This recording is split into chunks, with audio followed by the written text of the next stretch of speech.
about Jesus. I can go to my course mates and I can pray for them. I can go to my lecturers and I can tell them about Jesus Christ. Why? Because now it's intimacy. Now it's relationship. Now I can walk in boldness because I'm filled with the Holy Spirit. So you understand, this is an assignment, guys. This is an assignment. When we go into these places, the best advice I can tell you guys is to live recklessly. Live recklessly and ferociously in love with Jesus Christ, because he wants to roar through your life. I came to university on Monday, Tuesday, Wednesday, Thursday, Friday. I was in the club. You see me there again. I was giving myself reading weeks. My first year, my goal was to get 40%. And guess what? I got 41 and scraped getting into my second year. I was prideful. There was idols in my heart, addictions in my soul, such as one of them being makeup. All of the things that we come into university to do, you need to ask yourself, what is your goal? What are your eyes going to be set on? I need to understand what my assignment was. Because you understand, you come into university and you're thinking about, yeah, I need to get my new nails. I need to get my new nails. What about the nails on the cross? What about the nails on the cross? You're like, oh yeah, I need to get my hair, I need to get all of this. What about the mind of Christ? Do you have the mind of Christ? I need to get my outfit done. I need to get my fit, all of this kind of stuff. I need to wear this type of stuff. What about your armor? Are you dressed in the armor of God? People don't understand. This is a battlefield. This is war. This is war. This is an assignment. We are an army of females here today in this place. Do you understand that there are principalities and powers that have been assigned to this university, that have been sitting on this university for generations? Who are you is what they're asking. Come and try me. I will get you with the lust of the flesh, the lust of the eye, the pride of life. These principalities have sat here and they've been strengthened and strengthened and strengthened. Who? By who? By who? By other students who are indulging in all of the things that we have not been called to indulge in. Do you understand? People who are living life, the worldly thing. There's a principality of worldliness that just infests universities.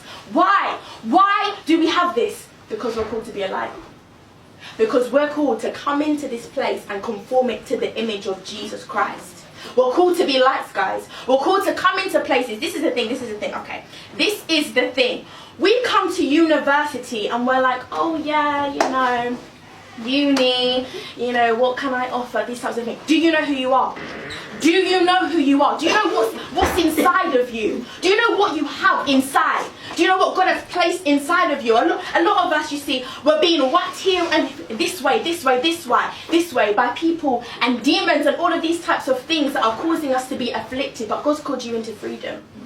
God's actually called you into freedom. He's called you to, he's brought you here. He's brought you here to this place so that he can break anxiety off you. He's brought you to this place so that he can break depression out of your life. He's put you in difficult situations, not so that you can be defeated, but so that you can slay your Goliaths in this place. In this place. The Lord wants to move in this place. He wants to cause revival. People are dying at university. Do you know people are committing suicide? People are committing suicide because we are believing the lie that we cannot spread the gospel. That's why we're believing the lie that no one needs to hear the gospel of Jesus Christ. We came for a fellowship, we came for a fun time, but I can't leave this place. I cannot leave this place without telling you guys that we've got souls to save.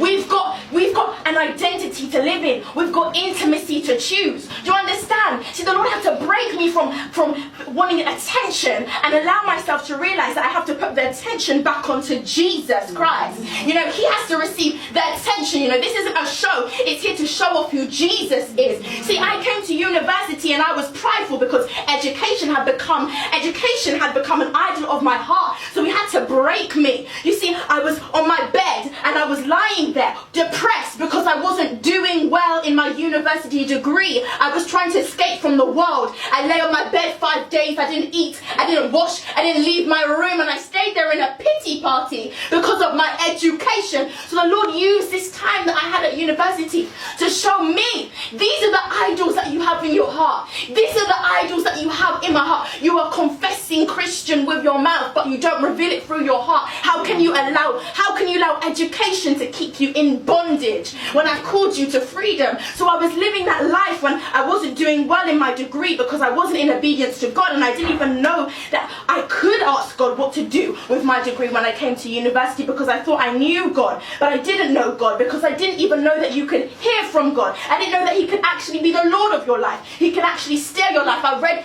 passages in the Bible, but they weren't a reality. They weren't a reality. I would read the Bible and I would think, yeah, I know what I'm talking about. I had no clue. I had no understanding. I had no revelation, and I had no intimacy with the Holy Spirit.